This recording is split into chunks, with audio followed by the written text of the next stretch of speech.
Everyone, welcome back. So you probably missed this Kirby reference in Super Mario Galaxy movie. So did you catch the Kirby reference in the Super Mario Galaxy movie? Because if you didn't, don't worry, almost nobody did. This movie is basically a celebration of Nintendo, Mario, Luigi, Peach, Bowser, Rosalina, Yoshi, and even some unexpected appearances like Fox McCloud and Mr. Game. And watch, it really feels like Nintendo is building something bigger, almost like a cinematic universe. But here's the surprising part: Kirby isn't actually in the movie. Yeah, one of Nintendo's most popular characters ever completely missing. At least that's what it looks like at first. Because technically, Kirby is in the movie, just not in the way you would expect. Let me explain.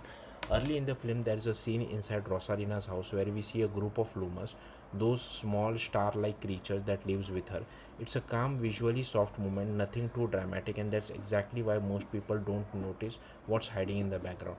Among the Lumas, there's one that looks different. It has a round pink body which already feels very intentional, but here's the real giveaway: the way it moves. Instead of floating normally like the others, this Luma actually bounces through the air, rising and falling in a very familiar way. And if you have ever played a Kirby game, you instantly recognize that moment.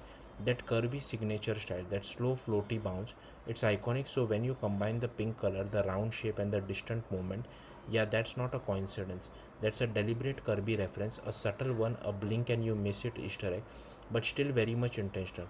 Now, the bigger question is, why not just include Kirby properly?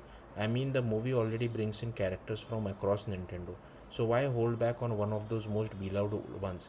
Well, there are a couple of possibilities. The first is simple: this was just a fun nod, a little reward for hardcore fans who pay attention to the details. But the second possibility, that this is set up for something bigger. Think about it: the movie is already expanding its universe, introducing new characters, teasing larger threats, and clearly aiming to go beyond just Mario's world. And if sequel is coming, which let's be honest is very likely given the box office success, then Kirby would be a perfect addition. He's iconic, instantly recognizable, and honestly perfect for a movie like this. He's cute, powerful, and appeals to a massive audience. Kind of like how Grogu worked for the Mando, Mandalorian.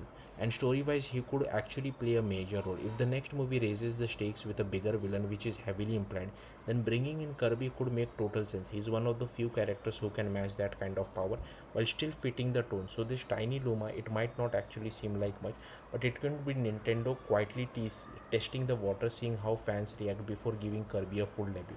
And honestly, it's about time, because if Nintendo is serious about building a cinematic universe, Kirby isn't just a fun addition, he's inevitable.